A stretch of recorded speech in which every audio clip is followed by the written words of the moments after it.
Hello everyone, welcome back to my YouTube channel वांगशियन in emotions. I hope आप सब अच्छे हैं। अच्छे नहीं हो तो हो जाओ यार। Guys, I have to say something and I want to say something. दोनों में थोड़ा सा डिफरेंस है, वो ये कि मैं सॉरी बोलना चाहती हूँ आप लोगों को इतना ज़्यादा वेट कराने के लिए इस लास्ट एपिसोड का, क्योंकि मुझे सच में टाइम मिला था, थोड़ा सा मिला था लेकिन मिला था। बट मैं क्या करूँ, मैं इतनी टायर्ड थी, मेरे अंदर इतनी भी हिम्मत नहीं थी कि मैं उठ के खाना खा सकूं। मैंने खुद को इतना ज़्यादा थका जो लिया था। तो अब बताओ, ऐसे में मैं कैसे रिकॉर्ड कर सकती थी। गला तो ठीक था, पर पैर और बॉडी बॉडी ने मेरा सपोर्ट नहीं किया। सो इवेंचुअली मुझे हार मानकर सोना पड़ा। नींद के आगोश में कुछ ही सही पर खोना पड़ा। कुछ देर के लिए अपने सपनों को भुलाना ही पड़ा। हो गया बस जो भी था। एक्चुअली कल मेरे साथ बहुत सरप्राइजिंग कुछ चीज़ें हुई। मेरी बस छूट गई। मैंने दूसरी बस पकड़ी।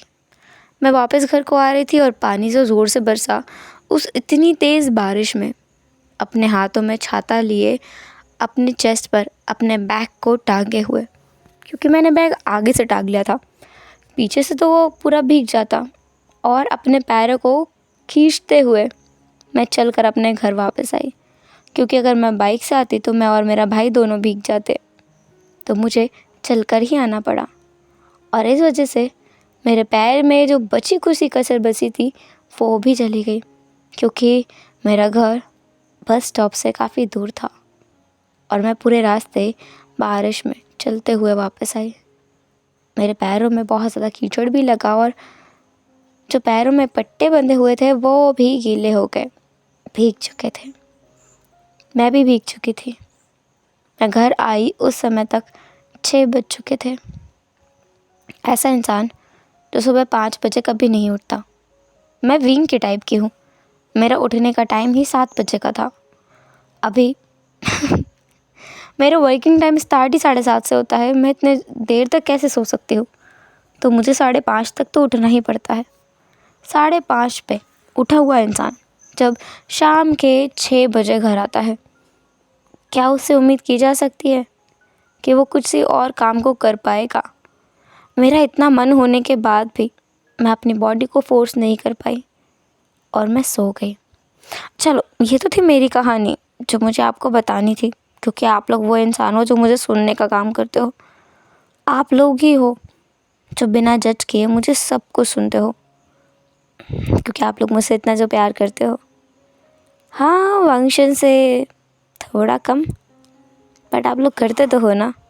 इस वजह से जिसके सामने मैं अपनी सारी उजूल पुजूल चीज़ें रख सकती हूँ, वो फैमिली यही है। इसलिए मैं आकर इतनी बकवास कर लिया करती हूँ, और आप इतने प्यारे प्यारे लोग हो कि मेरी बकवासों को सुना भी करते हो। पर जो भी है, अच्छा लगता है। कभी किसी से डांट खाकर, कभी किसी की प्यार भरी फटकार खाकर, कुछ दो मीठे शब्द सुनकर, तो कभी कभी बहुत कड़वी बातें जो करते हैं उनको सुनकर दुख भी होता है, पर सब चलता है। वेल, मेरी बातें तो बहुत हो गई। अब फाइनली हम अपनी स्टोरी में आगे बढ़ते हैं। आपका one and only entertainment on function and emotions. So let's get started. पहला सीन विंग का देखते हैं। विंग जिसके सामने सचिन और जियांग चंग है, उनकी गोद में उनका नन्हा सा बेबी है। वो तीनों साथ में बैठकर मूवी देख रहे हैं, जहाँ पर वो बेबी जो सचिन के पास में बिल्कुल किसी बनी की तरह बैठा हुआ है, कोई क्यूट बनी, जो वहाँ पर बस अपने पैर सोफे से नीचे करके अपने पाम के बीच में अपने चिन को रखकर टीवी को ऐसे घूर घूर कर देख रहा है जैसे कि उसमें उसके लिए कोई खजाना रखा हो। फिर था जियांग चेंग, जो अपने फ़ोन में कुछ स्क्रॉल कर रहा था, और वो सोफे पर लेटा हुआ था, जिसके पैर सचिन के गोद में थे, और सचिन उसके पैरों को मालिश कर रहा था ऑइंटमेंट से। फिर था सचिन जिसके कानों में हेडफोन्स लगे हुए थे, और वो कोई ऑडियो बुक सुन रहा था। साथ ही वो जियांग चंग के पैरों की मालिश कर रहा था और एक स्माइल के साथ बीच बीच में कभी अपने बेटे को तो कभी जियांग चंग को देखकर स्माइल कर रहा था। जियांग चंग दिखने में बहुत टायर्ड फील कर रहा था। विंग देखकर ही बता सकता है कि जियांग चंग कभी भी सो सकता है। विंग ने देखा, जो उसने सोचा था वही हुआ। कुछ ही मिनटों में जियांग चंग नींद के आगोश में खो गया। इसके बाद जो हुआ वो विंग के लिए एक ऐसे मोमेंट था जिसने उसके दिल को बस छू लिया, क्योंकि उसने देखा सचिन के पास में ही उसका बेटा उससे टेक लगा कर सो चुका है और जियांग चंग वो भी सोफे पर अपना फ़ोन चलता हुआ छोड़कर सो चुका है। सचिन अपनी जगह से आराम से उठता है। सबसे पहले अचिंग के पैरों को वो सोफे पर रखता है, अपने बेटे को गोद में लेता है और जियांग चंग का फ़ोन उठाकर उसे बंद करता है। अपने बेटे को उसके रूम में सुलाकर आता है, फिर वापस आता है। वापस आकर अचिंग के बालों को बहुत ही प्यार से सहलाकर उसके माथे को चूमकर और उसे गोद में उठाकर सीधे ले जाता है उसके कमरे में। यहाँ विंग के दिमाग में एक छोटी सी लेकिन बहुत प्यारी सी कविता आती है, जो वो अपने आप से कह रहा होता है कि काश उसके साथ भी ये कुछ होता, काश उसके साथ भी ऐसा कुछ हो पाता। वो अपने मन में खुद से कहता है, काश कि उसके पास ऐसा एक इंसान होता जो उसकी मन की सारी बातें समझ पाता। जो विंग सोचता है, विंग की कविता है, थक कर जब आराम करूं। विंग कह रहा है उसे वांगजी इस तरीके से चाहिए, थक कर जब आराम करूं, पैर वो दबा कभी दे। थक कर जब आराम करूं, पैर कभी दवा वो दे। सहला के बाल कभी चूम वो माथे को ले। कुछ कहना ना सुनना हो, थक कर जब आराम करूं। थक कर जब आराम करूं, खाना कभी बना वो ले। हाथ में बाला कभी खिला वो दे। सो जाऊं थक कर से जो, सो जाऊं थकान से जो, बदन थक सो जाऊं थकान से जो, बाहों में उठाकर बिस्तर तक ले जाए वो। बस थक कर जब आराम करूं, थक कर जब आराम करूं, थक कर जब आराम करूं, गले लगा कर वो बाहों में भर ले वो। बस थोड़े समय के लिए साथ दे वो, चुप रहकर खामोशी से प्यार करे वो। थक कर जब आराम करूं, थक कर जब आराम करूं। ये विंग के दिमाग में चल रहा था। विंग ये खुद से कहता है और बस एक थकान भरी मुस्कुराहट छोड़ देता है। दिल में उदासी थी, लेकिन एक उम्मीद थी कि काश लंजा ऐसा होता, काश कि लंजन इस तरीके का इंसान होता जिससे विंग ऐसा कुछ कह पाता और लंजा काश उसके साथ ऐसा बिहेव कर पाता। पर ये तो पॉसिबल ही नहीं ना, क्योंकि लंजा तो ऑलरेडी मैरिड है, उसकी एक वाइफ है, एक बेबी है। वो कैसे विंग के साथ ये सब कुछ कर सकता है। यहाँ से हम दूसरा सीन देखते हैं वांगजी का। वांगजी जो अभी अपने घर पर है, उसे विंग को देखकर आए हुए एक दिन बीत चुका है और वो चाइना में वापस आ चुका है। चाइना में आकर उसके मन में कई सवाल हैं और कई सारे बातें उसके मन में चल रही हैं, पर वो क्या करे, वो कुछ कर ही नहीं सकता, क्योंकि विंग अब उसका नहीं रहा, वो किसी और का हो चुका है और अब वो विंग को कभी नहीं पा पाएगा। वांगजी बहुत दुखी सा है, उसे बुरा लग रहा है, पछतावा हो रहा है, समझ नहीं आ रहा है कि आखिर वो करे तो करे क्या, क्योंकि उसके भाई की बीवी और उसका बच्चा यहाँ पर है। पर उसके भाई का कुछ और भी सिस्टम है शायद, क्योंकि उसके भाई के पास एक और बेबी है जिसके बारे में उसे कल पता चला था। वो अपने भाई की हंसती खेलती ज़िंदगी को बर्बाद नहीं कर सकता, जबकि उसे खुद ही नहीं पता कि विंग उसके लिए असल में क्या फ़ील करता है। वांग जी को लग रहा था कि विंग उससे प्यार करने लगा है, पर शायद वो गलत है। ऐसा कुछ नहीं है।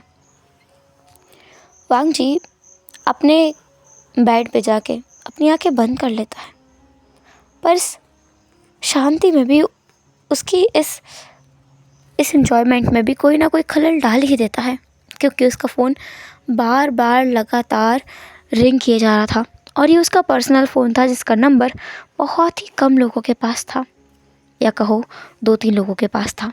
पर आज उसे ये पर्सनल फ़ोन की रिंग्स भी ना इसे परेशान कर रही थी कि वो बता नहीं सकता। वांग जी बिना फ़ोन के स्क्रीन को देखे फ़ोन उठाकर कहता है, हेलो। उसकी आवाज़ में हमेशा की तरह कोल्डनेस थी, पर आज फ्रस्ट्रेशन भी थी और उदासी थी। सामने से कोई आवाज़ नहीं आती, चुप्पी, खामोशी। फ़ोन की दूसरी तरफ वो खामोशी थी, इस खामोशी को वांग जी भाप गया। उसके मन और दिल दोनों जैसे रुक गए थे। उसकी दिल की धड़कनें अचानक से बहुत तेज़ हो गई थी। उस पूरे कमरे में ऐसा वांग जी को अपनी दिल की धड़कन ही सुनाई दे रही थी। धक धक धक। वो अपनी धड़कनों को गिन सकता था। उसे लग रहा था कि उसकी सांसें धीमी हो गई हैं। वांग जी फिर भी एक गहरी सांस छोड़ देता है।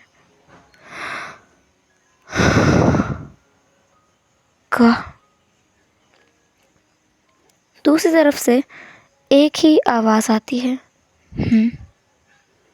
वो साइलेंट से वर्ड, वो धीमी सी आवाज़, लेकिन वांग जी को अंदर तक झंझोड़ने के लिए वो आवाज़ काफ़ी थी, क्योंकि इस आवाज़ को वो जानता है। कैसे नहीं जाने का, बहुत अच्छे से जानता है। ये सचिन की आवाज़ है, उसके भाई की आवाज़, उस भाई की आवाज़ जिसकी आवाज़ सुने हुए वांग जी को सालों हो गए थे। वांग जी खुद को बड़ी मुश्किल से रोके हुए था। वो अपने बेड पर गिर चुका था। उसने बेडशीट को टाइटली होल्ड कर लिया था, अपनी सांसों को थाम लिया था, दिल की धड़कनों को वो महसूस कर सकता था और अपने आप को कंट्रोल करने की कोशिश में था। वो उसके दिमाग में हज़ारों सवाल थे, पर अभी जैसे सब कुछ गायब हो गया था, क्योंकि उसे बस फील हुआ तो बस अपना भाई। वांग जी कहता है, कैसे हैं आप? का सचिन कहता है, मैं अच्छा हूँ। तुम कैसे हो? वांग जी कहता है, मैं बढ़िया हूँ। आप क्या वो? वांग जी कुछ बोल ही नहीं पा रहा था। समझ ही नहीं आ रहा था कि उसे क्या वो बोले क्या, कहे क्या। सचिन को भी समझ नहीं आ रहा था कि वो कैसे किसी चीज़ की शुरुआत करे। पर सचिन को पता है उसे बात करनी होगी, क्योंकि कॉल उसी ने किया है, उसी ने पहल की है वांग जी से कांटेक्ट करने की। वांग जी चाहता तो विंग का सचिन का पता लगा सकता था ना, पर वांग जी ने ऐसा नहीं किया। इसका मतलब वांग जी उसे प्राइवेसी दे रहा है। तो क्या सचिन का फ़र्ज़ नहीं बनता कि वो अपना फ़र्ज़ निभाए, अपनी ड्यूटीज़ को पूरा करे? जब वांग जी अपने भाई के लिए सेक्रीफाइस कर सकता है कुछ चीज़ें, तो क्यों ना सचिन भी कुछ ना कुछ करे वांग जी के लिए। सचिन कहता है, वांग जी, मैं सीधे पॉइंट पर आता हूँ। क्या तुम विभूषण को जानते हो? वांग जी थोड़ा सहम गया। विंग? उसके भाई को विंग के बारे में कैसे पता है? वांग जी कहता है, हाँ, वो ठीक तो है ना? क्या आप उससे मिले हो? सचिन कहता है, तो तुम जानते हो, तुम्हारी बातों से लगता है तुम्हें उसकी परेशानी पता है, और शायद तुम्हें उसकी चिंता भी है। मैंने सुना है तुमने। वांग जी कहता है, क्या उसने आपको सब कुछ बता दिया? सचिन बस एक शाय करता है। उस खामोशी में वांग जी को अपना जवाब मिल गया था। वांग जी खुद को एक्सप्लेन करते हुए कहता है, आप उसे सब कुछ, क्या आप उसे सब कुछ बता सकते हैं? वो वाइफ मेरी नहीं है और नहीं वो बच्चा मेरा है, वो तो आपके है ना? सचिन कहता है, क्या? कौन सा बच्चा और कौन सी वाइफ? वांग जी कहता है, वेंचिंग, आप इस नाम को तो जानते होंगे ना? सचिन कहता है, वेंचिंग, हाँ मैं इस नाम को जानता हूँ। तो आप अपनी वाइफ को और अपने बेटे को छोड़कर चले गए, अपनी जिम्मेदारियों को छोड़कर आप भाग गए और उन्हें मेरे पास छोड़ गए। सचिन कुछ देर शांत रहता है, फिर वो कहता है, तुम्हारा मतलब है जिस बारे में विंग ने मुझसे कहा वो असल में मेरी वाइफ और मेरा बेटा है? वांग जी कहता है, मैं कहने की कोशिश नहीं कर रहा हूँ, वो सच में आपके बेटे और आपकी वाइफ है। हम लोगों ने डीएनए टेस्ट भी करवाया था एंड वो मैच किया है। सचिन कुछ देर खामोश रहता है, वो खामोशी वांग जी को कचोट रही थी। वांग जी कहता है, का? सचिन कहता है, वांग जी हम लोगों को मिलने की ज़रूरत है, तुम अभी कहाँ हो? वांग जी कहता है, चाइना में। सचिन कहता है, हम लोग कल तक चाइना आएंगे, पर तुम विंग से बात नहीं करोगे, मैं देखता हूँ क्या हो रहा है। ऐसा बोलकर सचिन ने कॉल रख दिया। सचिन अभी अपने कमरे में था, रात का वक्त हो रहा था वहाँ, लेकिन चाइना का टाइम जोन अलग है ना, वहाँ तो दिन का समय था, जहाँ पर सचिन रात का समय था वहाँ पे क्योंकि यूएस और चाइना के टाइम में फ़र्क है, इसलिए सचिन आचिन की तरफ देखता है जो पीसफुली सो रहा था। उसका बेबी जो जाग चुका था, शैतान का बच्चा जागा हुआ है और इतनी बुरी तरीके से जागा हुआ है ना, सचिन को परेशान करके रहेगा ये, क्योंकि वो बच्चा सचिन की तरफ ही देखे जा रहा है। सचिन अपना फ़ोन रख के बाहर आता है और कहता है, क्या हुआ? बेबी जिसका नाम है, अगर मैंने उसको कोई और नाम बताया हो ना तो आप लोग मैनेज कर लेना, मैं उसका नाम जैक बताती हूँ। जैक, उसका नाम जैक है चाइना अमेरिका में, एंड उसका चाइनीज़ नेम सचिन और चैंग के नाम से मिलकर बना है, तो अभी हम उसको जैकी कहेंगे। जैक की तरफ देखकर सचिन कहता है, क्या चाहिए तुम्हें? जैक कहता है, बाहर जाना है, मुझे नींद नहीं आ रही है, अगर मैंने डैडी को जगाया तो वो मुझे डांटेंगे और गुस्सा करेंगे, आपको पता है ना डैडी एंग्री बर्ड है। सचिन जैक के माउथ को कवर करके कहता है, श्श, ऐसा नहीं बोलते, अगर उसने सुन लिया ना तो तुम्हारे ऊपर जितना गुस्सा करेगा उससे डबल गुस्सा मेरे ऊपर फूटेगा, और मैं इतनी रात को उससे डांट खाना नहीं चाहता, और अगर उसे ज़्यादा गुस्सा आया तो मैं पिट भी जाऊँगा, और मुझे पिटने का कोई शौक़ नहीं है। मेरे साथ चलो बाहर, हम लोग आइसक्रीम खाएंगे। जैक कहता है, आइसक्रीम? सचिन कहता है, खाना आइसक्रीम? जैक तुरंत अपना हाथ हिलाकर बोलता है ताली बजाते हुए, यस। जैक को गोद में लेने के बाद में सचिन बाहर आता है। जब वो लिविंग रूम में आता है तो देखता है कि वहाँ पर विंग है, जो कि इस तरीके से बैठा हुआ था कि उसे देख कर एक पल के लिए जैक और सचिन दोनों डर गए। जब उन्होंने लाइट को ऑन किया तभी विंग उन्हें वहीं बैठा हुआ दिखा, और उसे देखकर वो दोनों इतना डर गए कि एक पल को तो उन्होंने अपने सीने पर हाथ रख लिया कि भाई ये कौन है। फिर सचिन और जैक वहाँ आकर बैठते हैं और कहते हैं, हाय। जैक के हाय पर विंग कहता है, हाय। सचिन कहता है, क्या हुआ, तुम्हें नींद नहीं आ रही है? विंग कहता है,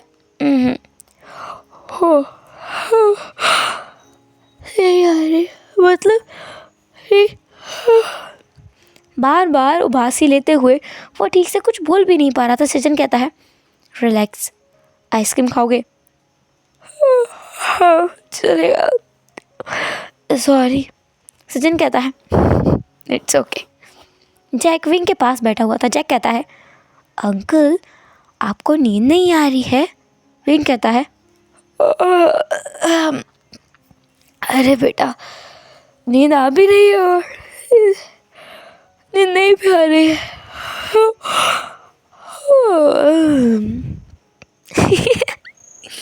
तुम्हें क्यों हंसी आ रही है माँ? आपको पता है डैडी और आप बिल्कुल एक जैसे हैं। कभी कभी वो भी ऐसा करते हैं, उन्हें बहुत नींद आती है पर वो अपने आप को ज़बरदस्ती बिठा कर रखते हैं हम लोगों के पास, बार बार उबासी लेते रहते हैं और बोलते हैं, नहीं नहीं मुझे नींद नहीं आ रही है, मुझे नींद नहीं आ रही है। सचिन उसी टाइम पर आकर कहता है, जैक। जैक कहता है, क्या डैड, मैं तो सही कह रहा हूँ, अंकल और डैडी बिल्कुल एक जैसे हैं। विंग कहता है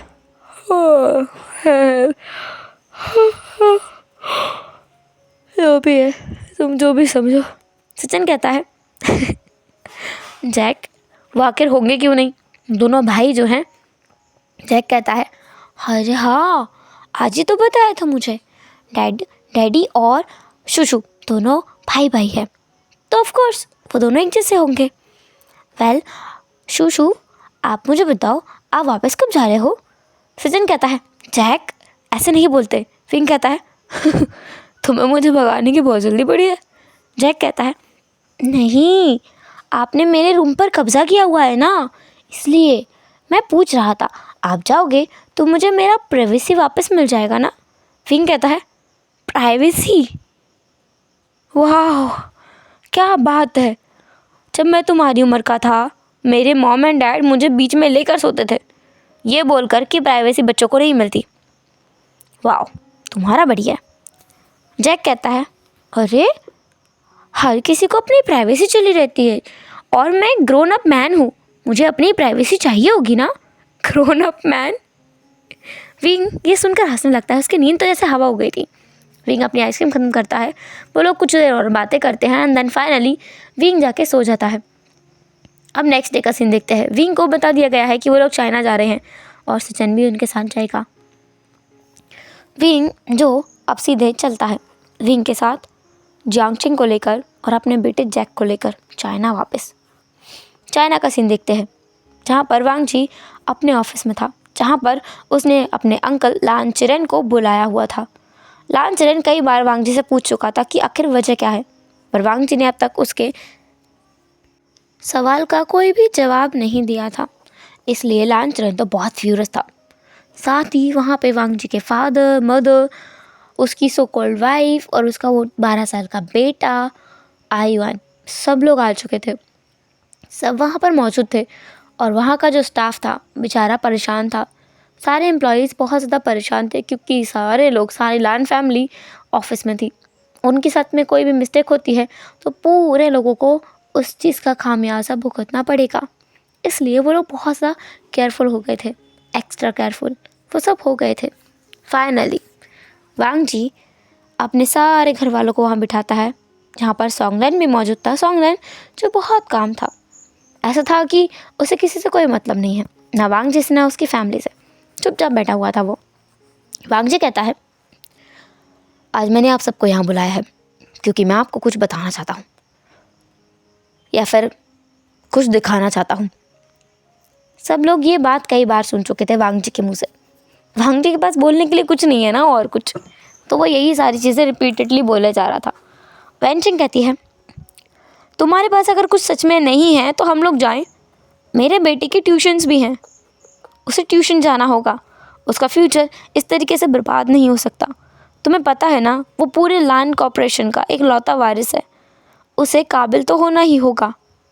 वांग जी कहता है लान कॉर्पोरेशन का एक लौता वारिस।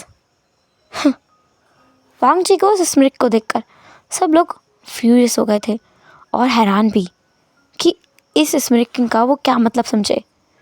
वैनचिंग थोड़ी देर के लिए सकपकाई ज़रूर, लेकिन तुरंत खुद को संभालते हुए उसने कहा तुम्हारे ऐसे करने का मतलब क्या है?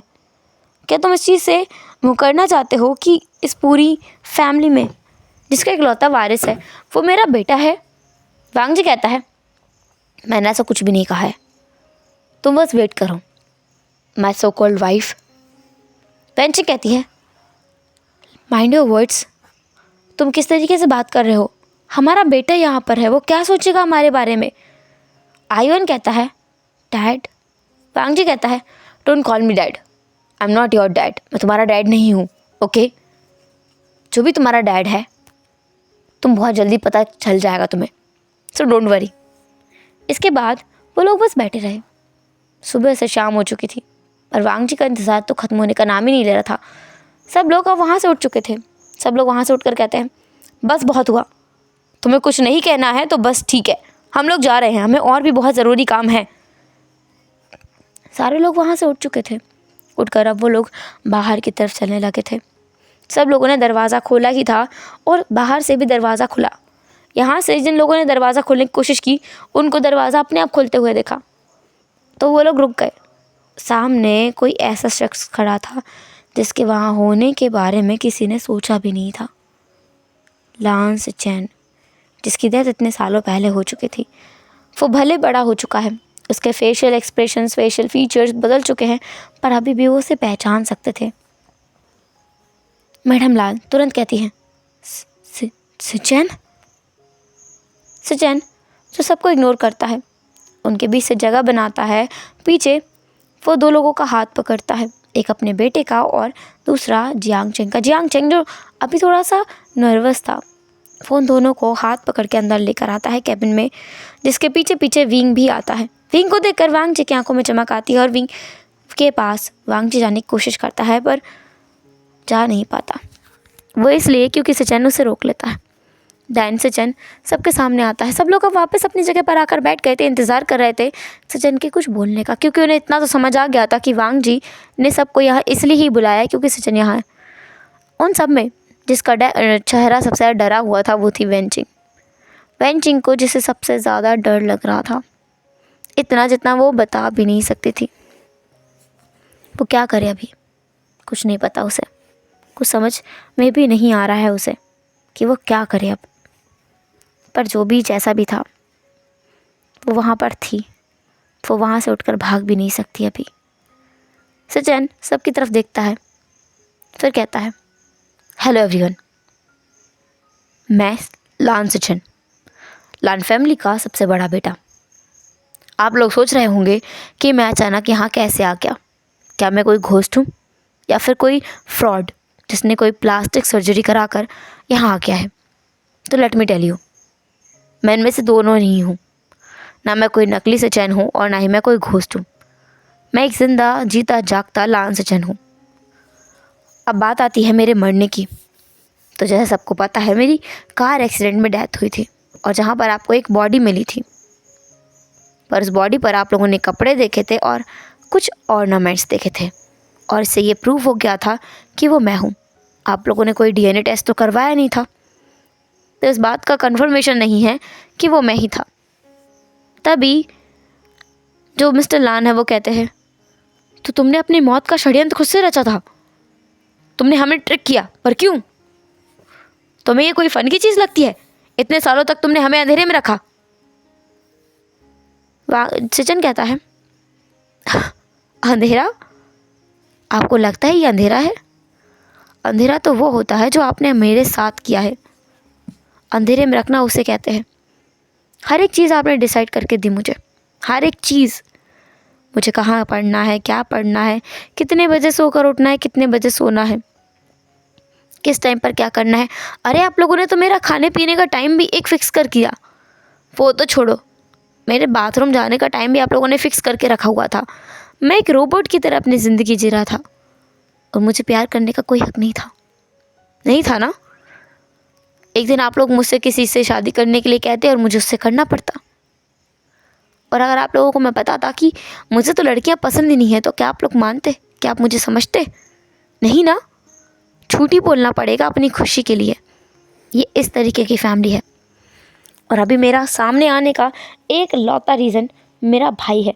जो ज़िंदगी मैंने जी है वही ज़िंदगी मेरे भाई पर थोपी जा रही है। मुझे आप में से किसी के साथ कोई अटैचमेंट नहीं है।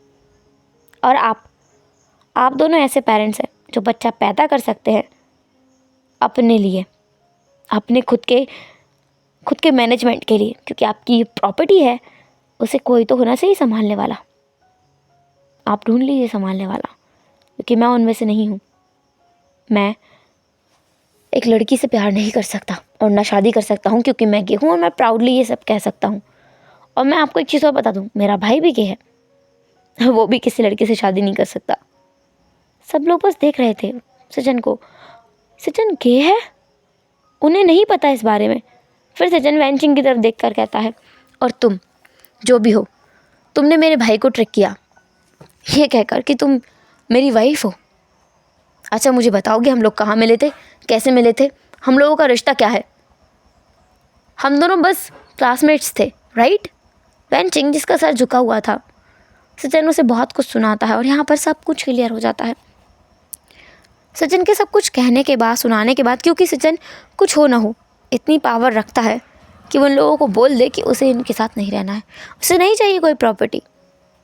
उस टाइम पर जब वो टीनेजर था, जब उसने अपने मरने की योजना बनाई, तब उसके हाथ में सिचुएशंस नहीं थी, उसके हाथ में वो चीज़ें नहीं थी, पर अब उसके हाथ में है बहुत सारी चीज़ें, क्योंकि अमेरिका में रहते हुए उसने बहुत सारी चीज़ें सीखी, लॉ के बारे में पढ़ा और उसे अच्छे से पता है कि लॉ उसे किस तरीके से हेल्प कर सकता है इन अमीर लोगों से निपटने में भी, उसे पता है। ये बात शायद वांग जी को नहीं पता। फाइनली सब कुछ ऐसे ख़त्म हो गया था और विंग बहुत हैरान था, क्योंकि ये सच्चाई उसे यहीं आकर पता चली कि वेंचिंग असल में सचिन की वाइफ थी, ना कि वांग जी की। सीन शिफ्ट करके यहाँ से हम देखते हैं विंग का। विंग और वांग जी दोनों वांग जी के कैबिन में अकेले हैं। बाकी सब लोग सचिन के साथ जा चुके हैं। सचिन उन लोगों को अपनी बातें समझाने में लगा हुआ है, उन लोगों को जियांग चेंग से इंट्रोड्यूस करवाने में लगा हुआ है। चाहे वो एक्सेप्ट करे ना करे, लेकिन इंट्रोड्यूस तो अब वो करवा के रहेगा, उसके लाइफ पार्टनर को और उसके बेबी को।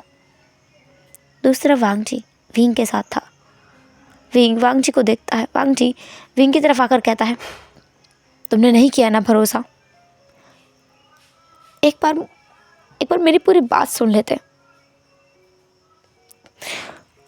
मेरे ऊपर भरोसा करने के बाद। विंग ये सुनकर पूरी तरीके से बिखर चुका था, क्योंकि उसने सच में अपने प्यार पर भरोसा नहीं किया। उसे रिग्रेट है इस चीज़ का, और अब वो कसम खा के कह सकता है कि कोई आकर उससे कुछ भी कहे, जब तक वो वांग जी के शब्दों को नहीं सुनेगा किसी पर भरोसा नहीं करेगा। फिंग छाता है भागकर और सीधे वांग जी को गले लगा लेता है और उसे पागलों की तरह चूमने लगता है। वो किस जिसमें बहुत सारा टेंडरनेस था, बहुत सा पेन था, जिसमें वो दोनों ही रोए जा रहे थे और एक दूसरे को किस किए जा रहे थे। उनके माउथ के अंदर उसके आंसू भी मिक्सड अप हो गए थे, जिससे एक अलग ही टेस्ट आ रहा था, थोड़ा नमकीन टाइप का। पर जो भी था वो दोनों एक दूसरे को फील कर पा रहे थे। फिंग वांग जी एक दूसरे को इतना फील करना चाह रहे थे कि दोनों सीधे सोफे पर आकर गिर गए। फिंग वांग जी की गोद में बैठ गया था।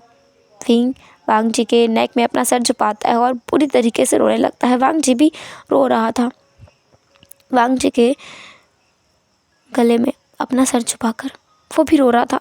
दोनों ने एक दूसरे को बहुत टाइटली गले लगाया हुआ था, जैसे वो दोनों सदियों से बिछड़े हुए अब मिल रहे हों। फिंग को अब जाकर सुकून आ रहा था, उसका दिल अब जाकर हल्का हो रहा था। जो इतने दिनों से उसके दिल पर पत्थर रखा हुआ था ना, वो जैसे उतर कर कहीं दूर चला गया था और चकनाचूर हो गया था। वांग जी को भी वही लग रहा था, वो बहुत हल्का महसूस कर रहा था। ऐसा लग रहा था उसकी दुनिया जैसे बिखरते बिखरते बच गई हो, वो सब कुछ टूटते टूटते अचानक से संभल गया हो, सब कुछ जैसे वापस आ गया हो। क्योंकि जिस इंसान को वांग जी ने देखा था विंग के साथ और समझा था एक हैप्पी फैमिली है विंग के पास, वो असल में सचिन का पार्टनर निकला, विंग का नहीं है। वांग जी खुश है इस चीज़ से। वांग जी जिसकी आंखों में आंसू थे और वो रोते हुए ही कहता है, तुम्हें पता है मैंने तुम्हें कितना मिस किया, यू फकिंग डैम इट, तुम मुझे छोड़कर भाग गए थे। विंग कहता है, आई एम सॉरी, मुझे तुम्हारी बात सुननी चाहिए थी ना, I am so sorry, I promise मैं कहीं नहीं जाऊँगा, अब मैं सब तुम्हारी बात सुनूंगा और सब कुछ सुनने के बाद ही रिएक्ट करूँगा, प्रॉमिस। कहते हैं ना हर एक चीज़ हमें कोई ना कोई लेसन सिखा के जाती है, इसने मुझे एक लेसन सिखाया है। I love you. वांग जी जिसकी आंखों में और आंसू आ गए थे, लेकिन फेस पर एक मीठी सी मुस्कान थी। उस मुस्कान के साथ वांग जी विंग के फोरहेड पे किस करने के बाद कहता है, I love you wing, I love you more than you love yourself. Wing कहता है, नहीं, मैं तुमसे ज़्यादा प्यार करता हूँ जितना तुमसे कोई भी नहीं करता होगा। वांग जी कहता है, सही है, तुम मुझसे उतना प्यार करते हो जितना कोई नहीं करता, मैं भी तुमसे उतना प्यार करता हूँ जितना कोई भी नहीं कर सकता। तुम भी अपने आप से उतना प्यार नहीं कर सकते wing. Will you marry me? Wing एक पल के लिए अपनी जगह पर ठहर गया। ये सवाल उसके लिए एकदम अनएक्सपेक्टेड था। कल तक तो वो बस वांग जी से दूर हो गया था, कल तक तो वो कुछ और ही सोच रहा था और आज अचानक से लंजा उसकी बाहों में है, मतलब वो लंजा की बाहों में है और लंजा उससे मैरिज के लिए प्रपोज भी कर रहा है। अनएक्सपेक्टेड था, पर वो तुरंत अपना सर हाँ में हिलाता है क्योंकि उसके गले से कोई आवाज़ नहीं निकलती। वो इतना खुश तो था। वांग जी फिर एक बार विंग के लिप्स को कैप्चर करता है। वो दोनों एक दूसरे को हंग्रीली किस कर रहे थे, जैसे कि हमें बहुत भूख लगती है और हम बहुत गपा-गप से कुछ खाते हैं, वैसा वो दोनों एक दूसरे को बहुत हंग्रीली किस करते हैं। वांग जी विंग की शर्ट को निकाल फेंकता है और सेम विंग करता है। वो दोनों एक दूसरे को हर जगह किस किए जा रहे थे, टच किए जा रहे थे। फाइनली जब वो लोग एक होते हैं तब जाके उन्हें रिलीफ मिलता है। ऐसा लगता है कि हाँ, वो एक दूसरे के साथ हैं। एक दूसरे के साथ बिताया गए वो पल उनके नस नस में बस गए थे। वो दोनों एक दूसरे को वर्शिप कर रहे थे। वांग जी विंग से इंटीमेट होते हुए कहता है, विंग, मैं सिर्फ तुमसे प्यार नहीं करता, मैं तुम्हें वर्शिप करता हूँ। विंग कहता है, लंजा, तुम मेरे लिए सिर्फ मेरा प्यार नहीं हो, तुम मेरे टेम्पल के गॉड हो। वांग जी विंग से बहुत लवीली बातें करते हैं। उनके मन में जो भी चल रहा था वो सब कुछ बता देते हैं। एंड फाइनली वो लोग एक दूसरे से बहुत ज़्यादा प्यार का इज़हार करते हुए अपने दोनों की बॉडी का हाल बेहाल कर लेते हैं, क्योंकि इन द एंड दोनों बहुत एग्जॉस्टेड थे। दोनों की बॉडी पर बहुत सारा लिक्विड फैला हुआ था। साथ ही साथ दोनों भागते हुए वॉशरूम की तरफ जाते हैं क्योंकि दोनों को अब रिलैक्स होना था। वहाँ से आने के बाद दोनों सोफे पर गिर चुके थे। काउच पर गिरने के बाद वांग जी नीचे और विंग उसके ऊपर, उसके सीने पर सर रखे हुए, दोनों अभी भी नेकेड थे। विंग कहता है, लंजा, क्या होगा अगर इस हालत में कोई मुझे देख ले तो? वांग जी कहता है, मैं उसकी आंखें निकाल लूँगा, तो मैं इस हालत में सिर्फ और सिर्फ मैं देख सकता हूँ। विंग कहता है, अच्छा, और तुम्हारी उस सो कॉल्ड वाइफ ने तुम्हें इस हालत में नहीं देखा होगा? वांग जी कहता है, विंग, मैंने तुमसे स्टार्टिंग में ही कहा था, मैं प्योरली गे हूँ, मुझे लड़कियों में कोई भी इंटरेस्ट नहीं है, 1% भी नहीं। तो डोंट वरी, उसने मेरा कहीं भी कुछ भी नहीं देखा है। जो कुछ मेरा है वो सिर्फ और सिर्फ तुमने देखा है। पहले और आखिरी इंसान हो तुम। विंग कहता है, हाँ, तो तुम भी तो पहले और आखिरी इंसान हो ना, मेरा सब कुछ देखने वाले, मुझे अंत तक झांकने वाले। ठीक है, समझ गया मैं। विंग, क्या तुम्हारे अंदर हिम्मत है रात में ये सब कुछ कंटिन्यू करने की? विंग कहता है, लंजा। वांग जी बस हंसने लगता है। यहाँ हमारे वांगशन का चैप्टर तो क्लोज हो जाता है क्योंकि उनकी लविंग लाइफ यहाँ से स्टार्ट हुई है, इक्वली लविंग लाइफ। हम चलते हैं सचिन की तरफ, जिसकी फैमिली ने उसे सच में एक्सेप्ट नहीं किया क्योंकि वो एक गे है। इसके बाद वांग जी विंग, सचिन, जियांग चेंग और उसका बेबी जैक सब लोग अमेरिका चले गए थे, क्योंकि कभी कभी आपको सच में फैमिली और अपनी खुद की खुशी में से किसी एक को चुनना पड़ता है। अगर आप अपनी फैमिली को चूज़ करते हैं तो हो सकता है आपको तिल तिल पल पल मरकर जीना पड़े। सेल्फिश बनने में कोई बुराई नहीं है। इसी सोच के साथ वांग जी, सचिन दोनों अपने अपने खुशी के लिए, अपने अपने प्यार के लिए लान फैमिली को हमेशा हमेशा के लिए छोड़कर चाइना से जा चुके थे। अब बचा था तो सोंगलन, जिसे डिसीजन लेना था। सोंगलन जिसके सामने शुयांग खड़ा था। शुयांग कहता है, देखा, वो लोग जिनकी ज़िंदगी इतनी मेस्ड अप थी उन लोगों ने अपने प्रॉब्लम सॉल्व आउट कर लिए हैं, और हम दोनों जिनको सारी सोल्यूशन पता थे वो लोगों ने अपना ही प्रॉब्लम अब तक सॉल्व नहीं कर पाया। सोंगलन कहता है, तुमने अपने दोस्त को अपनी मर्ज़ी से सब कुछ नहीं बताया। तुम्हें ऑलरेडी पता था वैन चिंग सचिन की वाइफ नहीं है और ना ही वो वांग जी की वाइफ है। तुमने ना तो सचिन को बताया और ना ही वांग जी को, जबकि तुम्हें पता था सचिन नहीं मरा है, सचिन जिंदा है, और वो भी विंग के भाई के साथ। तुम्हारी ऊपर था वो तो। सोंगलन शुयांग कहता है, तो मैं क्यों किसी के फटे में टांग अड़ाऊं? मैं क्यों उनको जाके बताऊं? अब मुझे क्या पता था कि सचिन जो वहाँ जाके रह रहा है अलग रह रहा है, वांग जी जो सब कुछ हैंडल कर रहा है अलग रह रहा है, दोनों गे हैं, ये तो ठीक है। मुझे क्या पता था दोनों मेरे ही दोस्तों के पीछे पड़ जाएंगे? अगर पता होता तो फिर। सोंगलन कहता है, तो फिर क्या? सोंगलन शुयांग को अपने हाथों के बीच में लेकर उसके बिल्कुल करीब आकर ये पूछता है। सोंगलन कहता है, तो मैं ऐसा करके ऐसा कहकर शुयांग सोंगलन के गले में अपने हाथों को डालता है और उसके वेस्ट के राउंड अपने पैरों को रैप कर लेता है।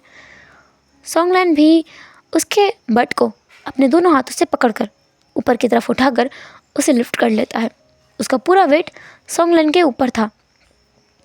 सोंगलन शुयांग को लेकर उसने बेड पर जाता है और उनका एक हॉट रोमांटिक लॉन्ग और सेशन होने के बाद में जब वो लोग एकदम नेकेड बेड पे पड़े हुए थे, शुयांग कहता है, तो तुम मुझसे शादी नहीं करोगे? शुयांग कहता है, तुम एक ही बात को कितनी बार पूछोगे?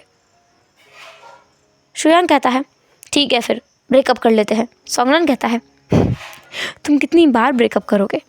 ब्रेकअप करते हो, हर बार मेरे पास लौट आते हो। शुयांग कहता है, लौट कर मैं आता हूँ या तुम आते हो? तुम मुझे अपने घर से, मेरे घर से, कभी होटल से, कभी बाहर से उठा कर ले आते हो, किसी लड़की की बाहों से तो कभी किसी लड़की को किस करते हुए से। मेरी गलती कहाँ है? सोंगलन कहता है, सही है, पागल तो मैं ही हूँ, जबकि मुझे पता है कि तुम्हें लड़कियों में बिल्कुल इंटरेस्ट नहीं है। तुम लड़कियों के पास जाते ही मुझे जेलस फील कराने के लिए हो, पर फिर भी देखो, हर बार तुम्हारी ट्रिक में फंस कर तुम्हें उठा कर ले आता हूँ। शुयांग कहता है, तो शादी क्यों नहीं कर लेते हैं मुझसे? मैं तुमसे कुछ नहीं कहूँगा फिर, आई प्रॉमिस।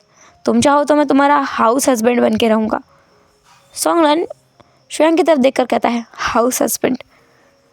अगर मैंने तो ऐसा कुछ किया ना, जिस तरीके से लान फैमिली ने अपने दोनों बेटों को निकाल दिया है, मुझे भी निकाल देंगे। शुयांग कहता है, तुमसे अच्छे तुम्हारे दोनों नेफ्यू हैं, अपने प्यार के लिए प्रॉपर्टी तो छोड़ देते हैं। सोंगलन कहता है, प्रॉपर्टी बहुत ज़्यादा है और मैं उसे नहीं छोड़ना चाहता। मुझे प्रॉपर्टी भी चाहिए और तुम भी। क्या होगा अगर बिना शादी के रहें तो? ज़रूरी थोड़ी है हमारे रिश्ते को नाम देना।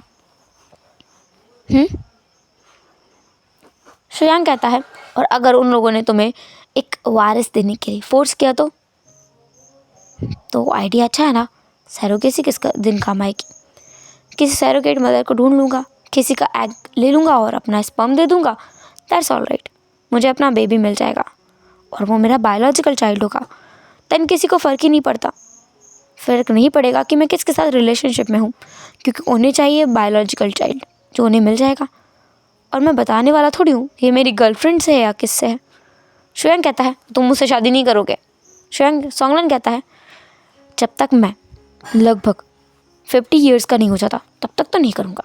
इसके बाद जितने भी ये ओल्ड लोग बचे हैं ना, सब मर जाएंगे, सारी प्रॉपर्टी मेरे हाथ में आ जाएगी, तो मैं मेरे नेफ्यूज़ को भी वापस बुला लूँगा और तुमसे भी शादी कर लूँगा। ऐसा बोलकर सोंगलन शुयांग की नोज़ पर किस करता है और शुयांग फिर एक बार गुस्सा होकर मुड़कर सो जाता है। इन लोगों का सिस्टम यूं ही बरकरार रहने वाला है, क्योंकि जैसा सोंगलन ने कहा, वो 50 साल के होने तक तो सोंगलन से शादी नहीं करेगा, क्योंकि उसे सच में प्रॉपर्टी चाहिए। वो लालची इंसान है, ऐसा कहा जा सकता है, पर जो भी है अच्छा है। हेलो एवरीवन, तो कैसा रहा आज का लास्ट एपिसोड? जो भी जैसा भी लगा हो आप लोग कमेंट्स कर सकते हैं। Don't forget to comment and let me know कि आपको कैसा लगा एपिसोड, और कुछ कहना हो तो आप वो भी कह सकते हैं। चलो तो फिर मिलते हैं नेक्स्ट एफएफ में, तब तक के लिए टाटा के बाय बाय, अपना ख्याल रखना, बाय बाय।